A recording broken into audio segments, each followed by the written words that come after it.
Hey guys, Spiritual Muse here, aka Crystals of Quartz, aka Sid. So I'm going to tell you today about how to use a singing bowl. Now these ones are pretty simple. Some singing bowls don't have ridges like this. The ridges like this help to create the sound, at least in my opinion. But a regular brass bowl will work exactly the same. These are also made of brass, they're just painted. So basically what you want to do when you hold a singing bowl, there's like two separate ways that you can hold it. Ideally, you never want to hold it like this. You never want to be gripping the sides of the bowl. It feels nice in your hand like that, but if you're gripping the sides of the bowl like that, you're not going to get a good sound out of it. It's actually going to stop the vibrations because the way that this is making a sound is through the vibrations that are emanating through the bowl, right? So if you're holding it like this, your fingers are actually stopping the vibrations. You're pausing the momentum by doing that. So you're not allowing it to flow around the bowl. So you don't hold it like this. That's your first lesson because people always want to do that. So what you want to do is actually hold your fingers straight out and put it directly in the center of your palm.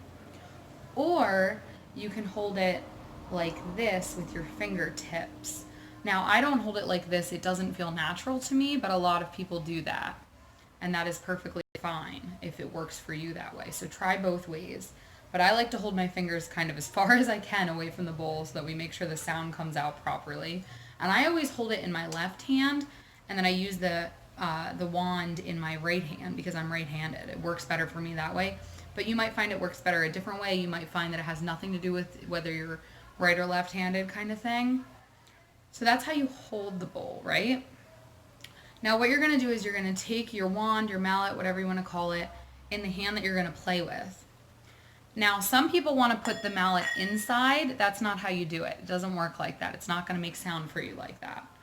If you really want to get a good sound out of it, what you're going to do is you're going to hit the side, and then you're going to run the mallet along the edge exactly the way that the bowl is shaped so that you're getting a lot of pressure on there. So you're going to hit the bowl and run the mallet alongside the bowl. See how I'm going kind of right along, matching the shape of the bowl.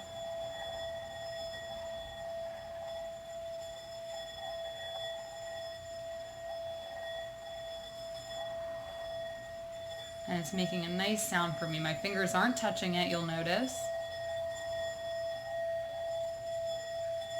Kind of gets louder the longer you do it.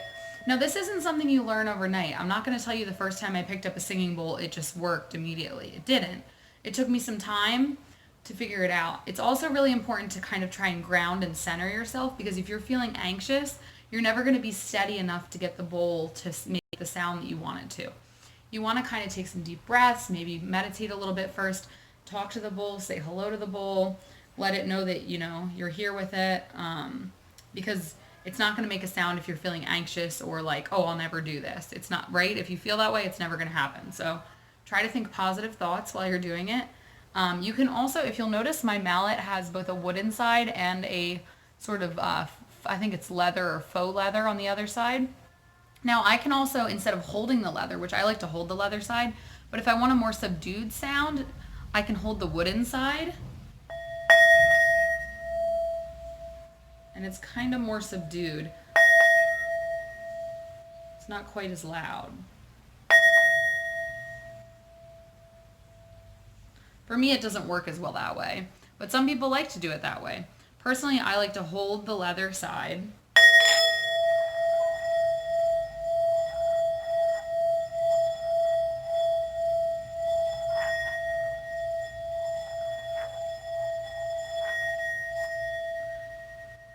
And essentially that's how you play a singing bowl. I'm going to post this video and I'm going to see if you guys have any other questions. If there's anything you want explained further, definitely let me know. But they all work the same way. They all have the same principle. It's really cool if you ever want to try putting water in your bowl. The water jumps up and down when you get it really singing, and you can see that's what's happening inside of our bodies, right? Because we're like 80 to 90% water inside of ourselves. So if we play a singing bowl, the water jumps up and down inside of ourselves, and that's what really makes us feel good. It makes us feel kind of crazy and then really like aligned. It kind of allows everything to find its true place. It moves out of place and then it goes back in and it flows to wherever it needs to go. So it allows our energy to kind of flow into the areas that we need it. At least that's the way I see it. But yeah, I love singing bowls. I love sound healing. I think it's absolutely fantastic. And that's just kind of a basic idea of how you play a singing bowl. So for anyone that asked for that, I hope that you enjoy that little lesson. I hope that it taught you something. Send me videos of you playing, and I can give you tips. Post some videos on your IGTV and see, if maybe you can help other people out and give them a little bit of sound healing through the internet. So thanks for watching, guys. Again, I am Sid, Spiritual Muse, Crystals of Quartz. I run this beautiful crystal shop in Greenwood Lake, New York, and I also run this online platform as well, where I'm here to bring you guys healing crystals and other metaphysical tools like singing bowls. And if you're interested in a bowl like this, you can message me. I have these in blue, green, yellow, and red. And just one more thing, I also have full chakra sets of singing bowls, which are attuned to the chakras. And they come with a whole description on the back side of the box that explains what each chakra does. All of the bowls are tuned to the specific chakra, and they come with a mallet, and they all come with individual cute little cushions that you can put the singing bowl on if you want to put it out on an altar, say. So thanks for watching, guys. I hope you learned a little bit of something about how to play a singing bowl, and I hope you guys have a beautiful day. Namaste.